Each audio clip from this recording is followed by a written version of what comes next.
अस्सलामुअलैकुम दोस्तों, ਅਸੀਂ ਤੁਹਾਡੇ ਵਾਸਤੇ ਅੱਜ ਇਤਨੀ ਖੂਬਸੂਰਤ ਵੀਡੀਓ ਬਣਾਈਆਂ। ਅੱਜ ਇਹ ਵੀਡੀਓ ਚੜਨ ਟਿਕਟੌਕ YouTube ਤੇ ਸਾਡੇ ਚੈਨਲ ਤੇ ਅੱਜ ਦੇ ਜਿਹੜੇ ਵਿਊਜ਼ ਹਨ ਅੱਜ ਮਿਲੀਅਨ ਦੇ ਚਾਣੇ ਚਾਹੀਦੇ ਨੇ। ਅੱਜ ਮੈਂ ਤੁਹਾਨੂੰ ਖਸੂਸੀ ਚੀਜ਼ ਵਿਖਾਵਾਂਗਾ। ਖਸੂਸੀ ਇਸ ਵਲੌਗ ਦੇ ਵਿੱਚ ਅੱਜ ਮੈਂ ਤੁਹਾਨੂੰ ਖਸੂਸੀ ਚੀਜ਼ ਵਿਖਾਵਾਂਗਾ। ਮੈਨੂੰ ਥੋੜਾ ਜਿਹਾ ਭਜਣਾ ਤਾਂ ਪੈਣਾ, ਲੇਕਿਨ ਮੈਂ ਤੁਹਾਨੂੰ ਇੱਥੇ ਵਿਖਾਵਾਂਗਾ ਪਟਵਾਰੀ ਹਜ਼ਰਾਤ, ਜਿਹੜੇ ਪਟਵਾਰੀ ਹਜ਼ਰਾਤ ਇੱਥੇ ਛੁਪ ਕੇ ਖਾਣਾ ਖਾ ਰਹੇ ਹਨ। ਤੇ ਉਸ ਤੋਂ ਪਹਿਲੇ ਮੇਰਾ ਚੈਨਲ ਜ਼ਰੂਰ ਜਿਹੜਾ ਸਬਸਕ੍ਰਾਈਬ ਕਰੋ, ਲਾਈਕ ਕਰੋ। अगर फेसबुक ते हो फॉलो करो, ठीक है। तो टिकटॉक के उत्ते मैं फॉलो भी करो, सपोर्ट भी करो, सब्सक्राइब भी करो। तो वीडियो नू लाइक ते शेयर ज़रूर करो। आओ अज मैं तुहानू विखाना पटवारी हजरात।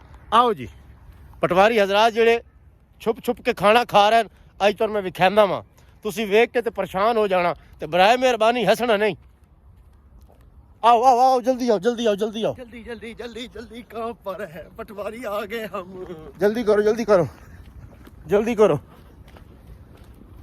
ओ देखो ओ पटवारी ओ ओ ओ ओ ओ पटवारी ओ ओ ओ ओ ओ ओ ए है देखो जड़ा पटवारियां दा ओ ओ ओ ओ भजे पैंदे ने ओ भजे पैंदे ते बराए मेहरबानी चैनल सब्सक्राइब करो।